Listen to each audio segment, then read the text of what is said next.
Olá, é um imenso prazer estar apresentando para vocês aqui o estudo intitulado como Da Criação à Queda, uma releitura da psicossocial da identidade humana. Esse estudo, ele vem analisar a narrativa bíblica da história de Adão e Eva sobre a perspectiva dos 8 estágios do desenvolvimento psicossocial de Erik Erikson. E traz como pesquisa, que a gente utilizamos aqui, a psicologia narrativa de Theodore Sardin como metodologia para reinterpretar os eventos do Gênesis à luz dos desafios psicossociais inventados pelo ser humano ao longo da vida. O desenvolvimento da identidade é um tema central das ciências humanas, especialmente na psicologia e na antropologia, áreas que buscam compreender como experiências individuais e coletivas que moldam a personalidade. Entre as teorias mais relevantes nesse campo, destaca-se a teoria do desenvolvimento psicossocial de Erik Erikson, que propõe uma visão abrangente do ciclo vital humano de um dos 8 estágios. E a história de Adão e Eva, que é narrada no livro de Gênesis, aborda temas cruciais, como a liberdade de escolha, a responsabilidade, a tentação, a queda e a busca por redenção.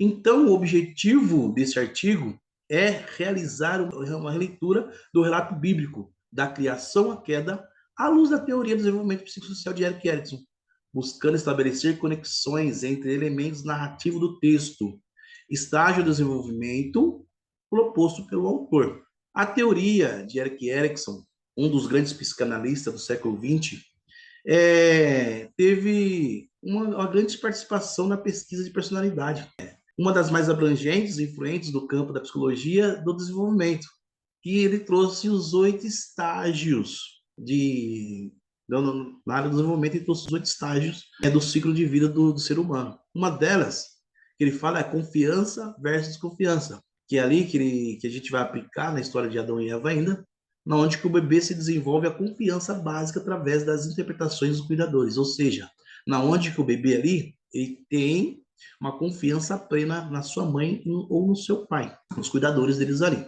A iniciativa versus culpa surgem novas responsabilidades. E a iniciativa é essencial, que é a iniciativa versus culpas. Indústria versus inferioridade é a compreensão do papel do trabalho na sociedade.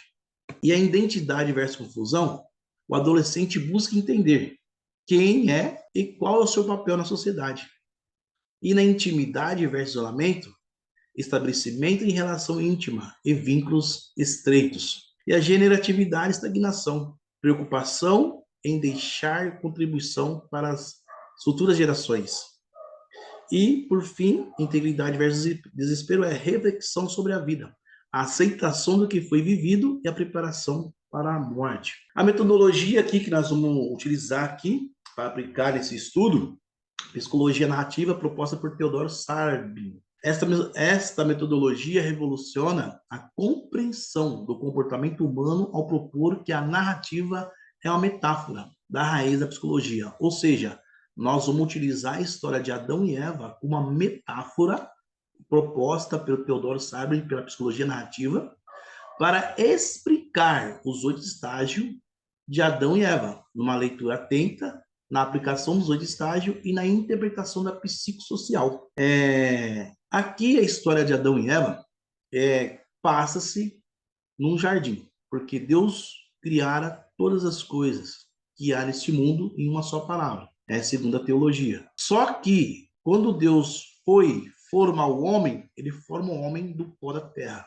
E do pó da terra, quando ele forma o homem, ele dá o sopro de fôlego de vida.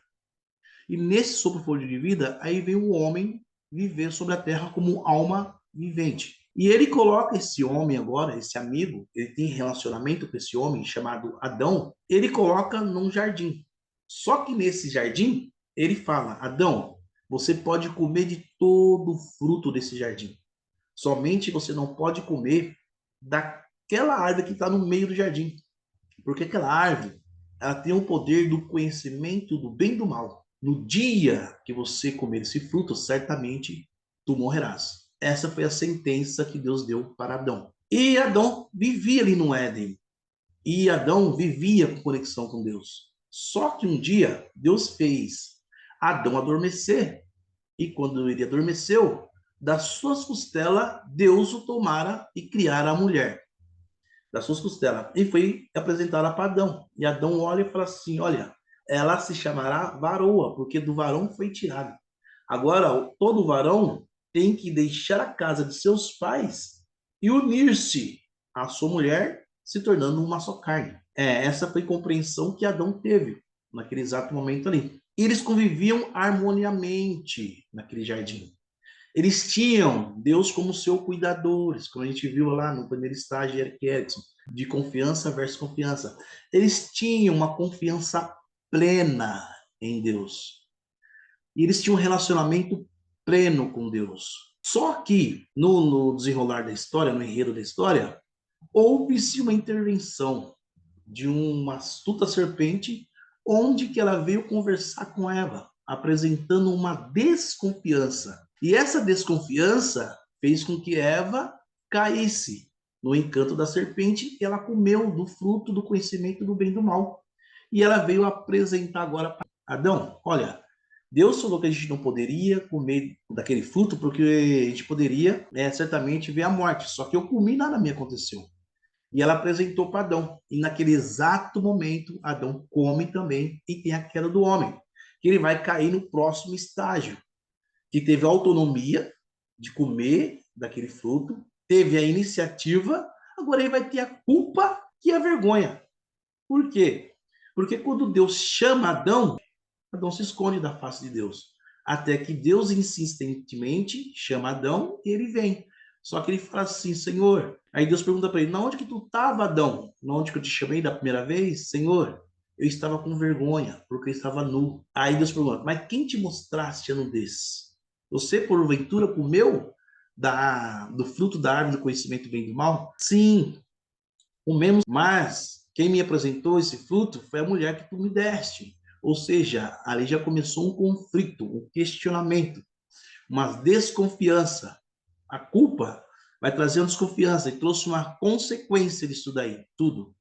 Por quê? Um ficou jogando a culpa no outro, ficou procurando o culpado, ao invés de responsabilizar-se pelo que deveria ter, responsabilizar devido ao que tem acontecido, mas eles ficaram procurando culpa.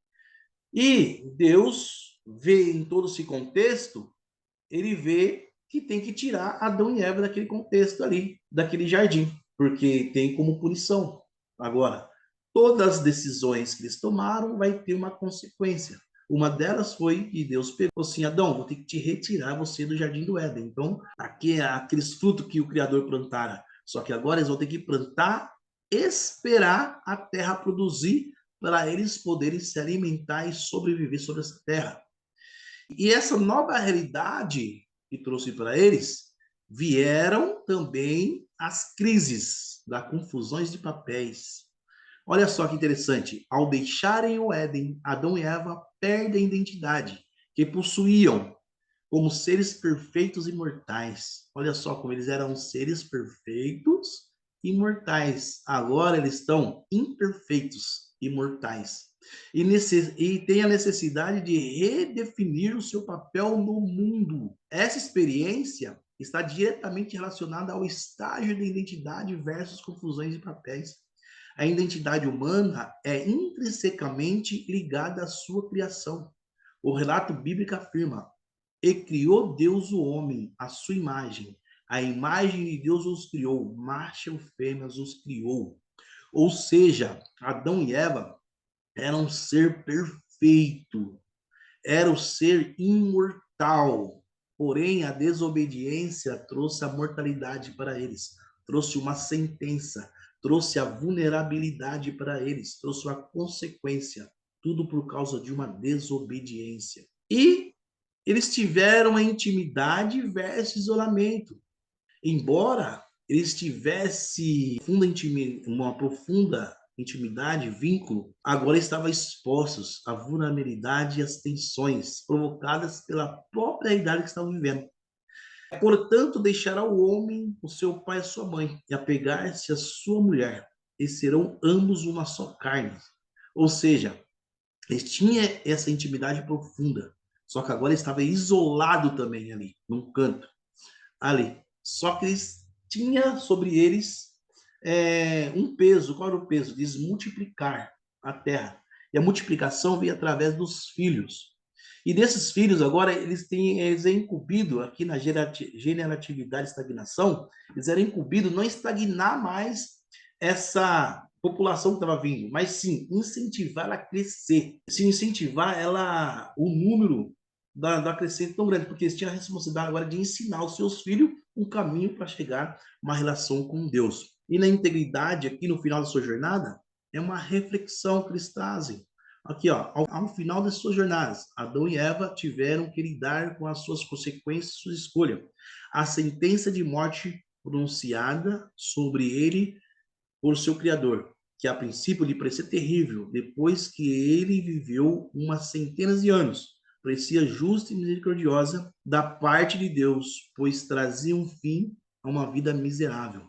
Ou seja, no decorrer da história, na integridade versus desespero aqui agora, ele vai parar e refletir sobre tudo que passou, porque aqui Adão e Eva já está já no fim das suas vidas e ele agora vão ver quais são os ensinamentos que eles deixaram para o seu filho, qual foi a sua proposta, qual foi o propósito dele sobre o mundo, ou seja, eles têm que fazer essa internalização dentro deles, refletir todas as consequências, decisões que eles tomaram, porque eles sabiam que estavam desencambando agora para a morte, porque a morte os esperava eles agora nesse momento. Então, qual é o legado que ele deixou para os seus filhos? Qual foi a história que deixou para o mundo, para a humanidade?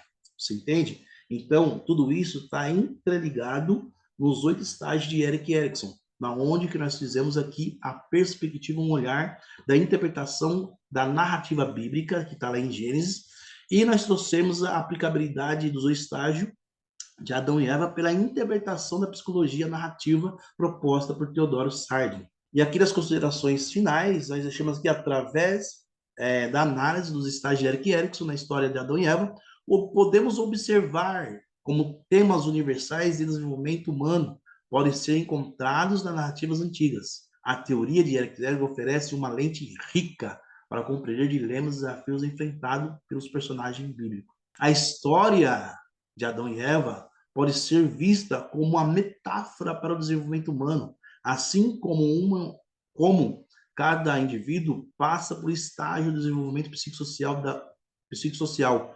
Os personagens bíblicos enfrentam os desafios que refletem essas etapas.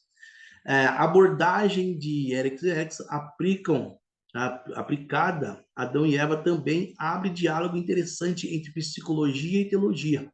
A psicologia do desenvolvimento e as questões da identidade, autossuficiência em relações sociais, são elementos comuns, tanto na teoria ericksoniana quanto na narrativa bíblica. Essa análise permite uma amplificação, a aplicabilidade da história bíblica ao contexto moderno, auxiliando na compreensão de um processo como culpa, redenção e busca por um propósito, promovendo uma leitura interdisciplinar entre teologia e psicologia. Para considerações finais aqui, a história de Adão e Eva pode ser uma metáfora dentro da psicoterapia, da psicologia, proposta para uma análise. Por quê? Todo ser humano, ele passa os 8 estágios de adquirência e desenvolvimento humano. E todo ser humano tem uma história de superação, tem uma história que ele carrega a culpa, as decisões dele, a vulnerabilidade dele. Então, é possível sim. Nós estamos aqui aplicando os 8 estágios de Erik Erikson e vimos que é possível, através de uma narrativa bíblica, usar como uma metáfora para a psicologia. E assim fazendo a união de teologia e psicologia. Eu deixo aqui para vocês as considerações finais. Um forte abraço. Até a próxima.